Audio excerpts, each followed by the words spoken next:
May we write for Mr. President? Okun.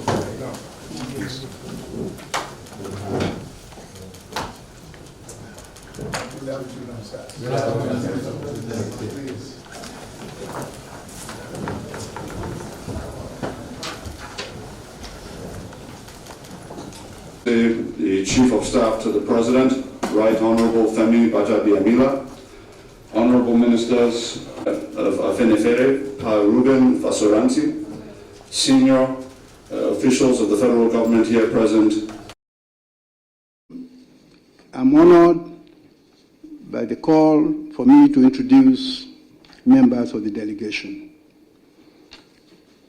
Our father, Chief R.F. Fashion to OFR, needs no introduction, but for formality, I will say I have the honor to be sitting to the right of Chief R.F. Fashionati, a Afenifere leader and leader of the Yoruba.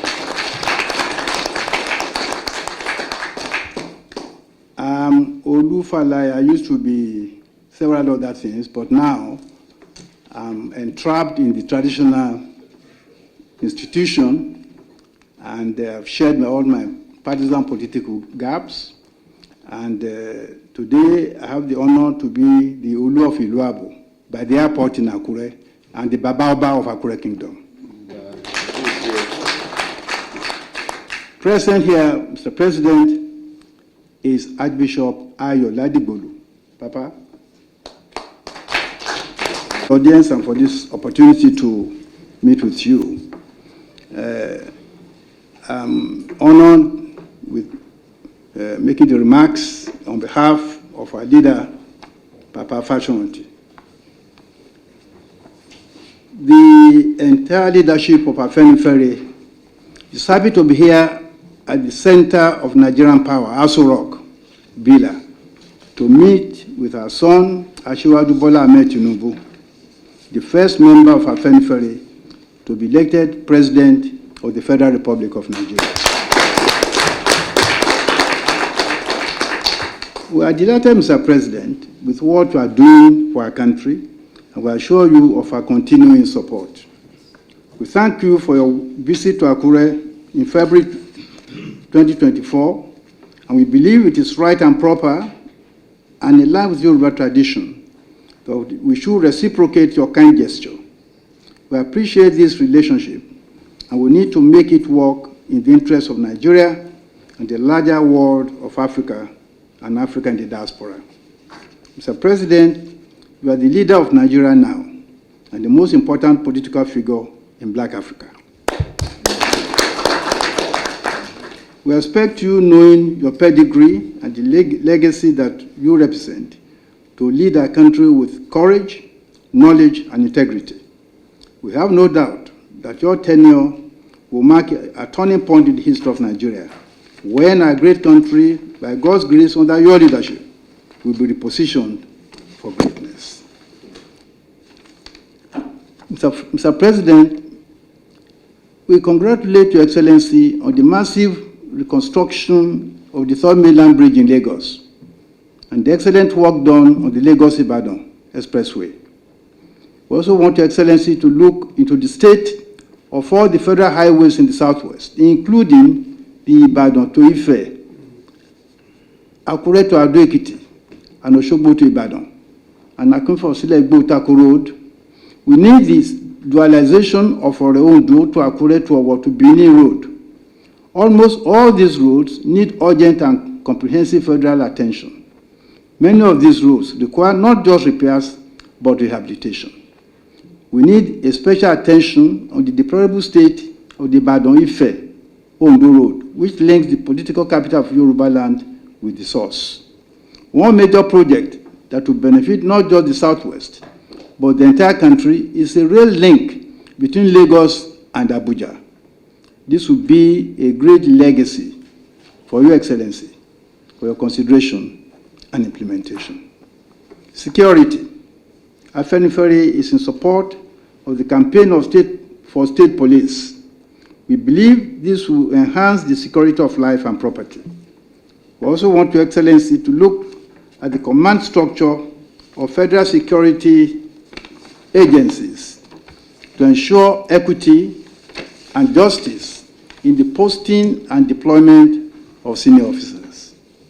Equity should also reflect in the recruitment of security personnel from the bottom up. It is not good for the future of our country if one section or a few sections of the country have some of the security agencies, as it were, in their pockets. Employment. Unemployment has become a big burden for our country, where we have more than 70% of the population below the age of 30. We would like to appeal that federal government capital projects, including road projects, should be geared towards creating employment. This is necessary because it is becoming increasingly fashionable for politicians to prefer foreign companies to carry out jobs that can be competently done by Nigerian contractors. For example, if Nigerians cannot build train engines, we can at least start from building train coaches.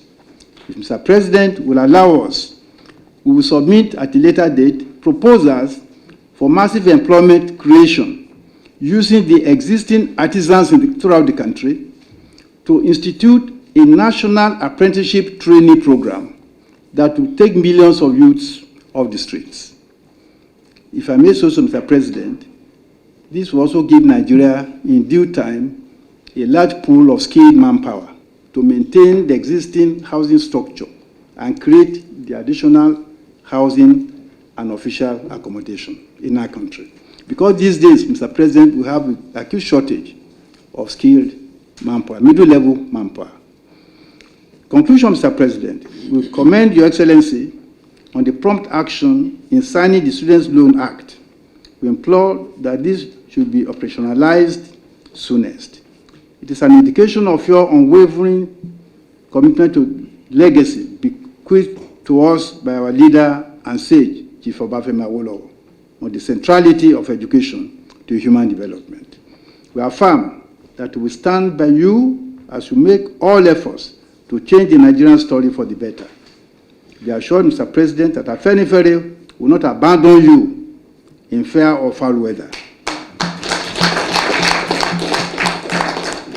As long as you remain faithful to the principles of integrity,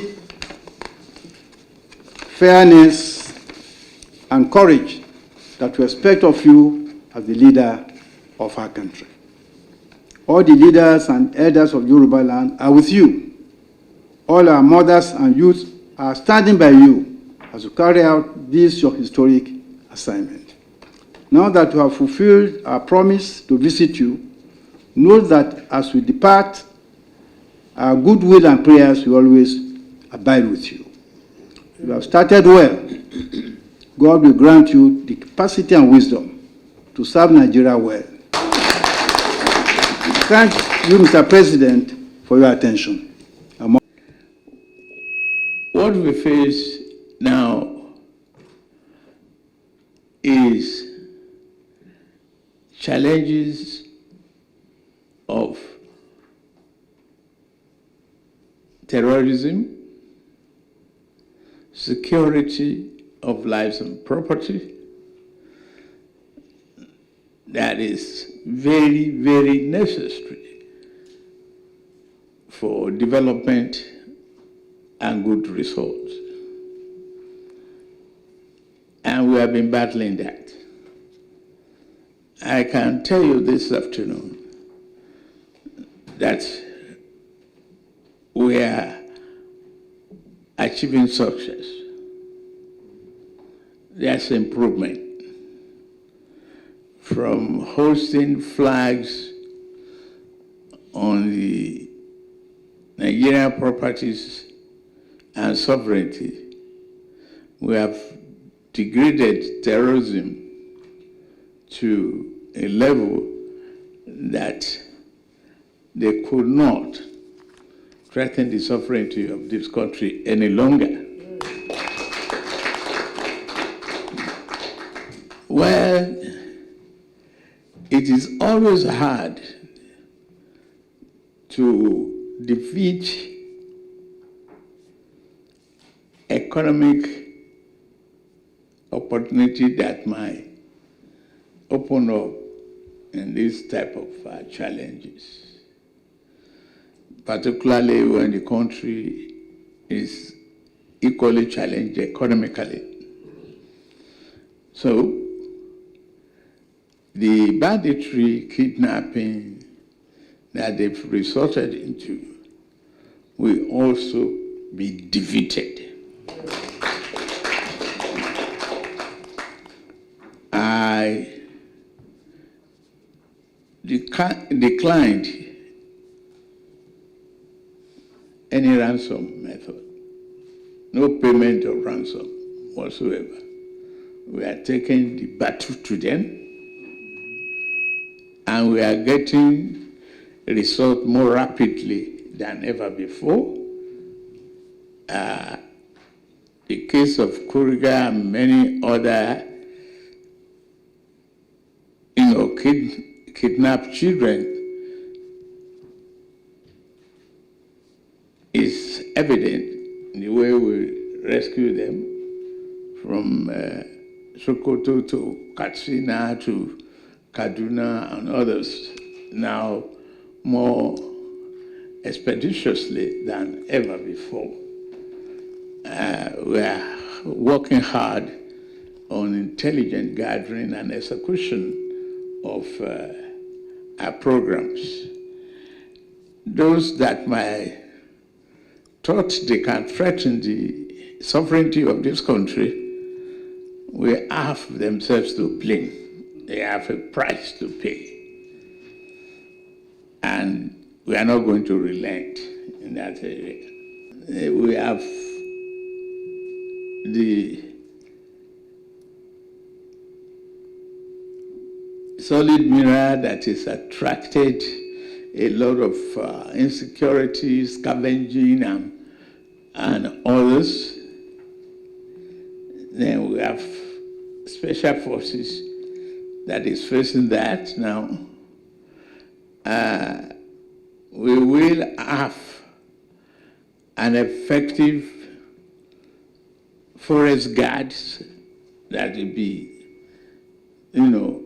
fully in control of our forests in the country. But first of all, we must tackle the desperation of our youths, particularly the young ones, by following a cardinal program that brings relief to the parents of our future leaders. That's making the education as a tool and a strong weapon against poverty. To do that, we have to invest in the future of our youths. That is why the key point, I'm glad you are alive, Papa. One of historical thing you did in politics with Chief Afenifere was invest seriously in education. And we've seen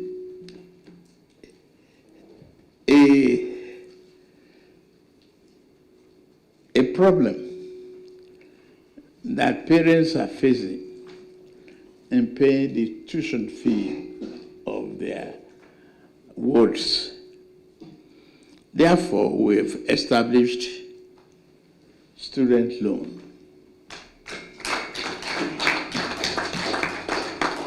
Even though there might be free education in some areas and, but to nationally fund education while we are going on, means of transportation, accommodation, tuition, and all of that could be problems to people withdrawing from the higher institution. And we established the student loan, and we tell you it's taken off and taken off well. Seriously. To equally follow the path of social welfare, we are equally examining what to do with high degree of unemployment. When we cannot use any other method, we must help vulnerable families who have children unemployed. How do we do that? But enlist them from NYC up and pay some living allowances to them called unemployment compensation. We are equally looking at how we stimulate the market, the purchasing power of people, and as well at the same time fight corruption. Why, before we got here, you have a former accountant general, they discovered billions in his account. And tinkering with various payment schemes and others. In fact, contractors being exploited, vouchers being altered.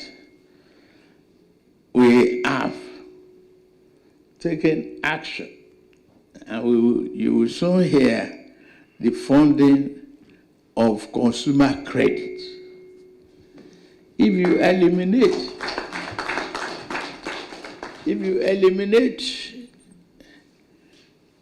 the cash requirement to buy a car, to even buy a motorcycle, if you eliminate the demand for cash to even furnish a house, or to look for cash to get a house by itself, even if it's a shared house without furnishing. If you use consumer credit to control that, you will reduce the propensity for fraud and irregularities and corruption. So it's a dual carriage fight. And we are about to move on that scheme. And I promise you, our focus is that. And we will not let you down. God bless. God bless Nigeria. God bless our unity in diversity. The diversity must bring prosperity for the sake of Nigeria. Thank you very much, sir. Thank you.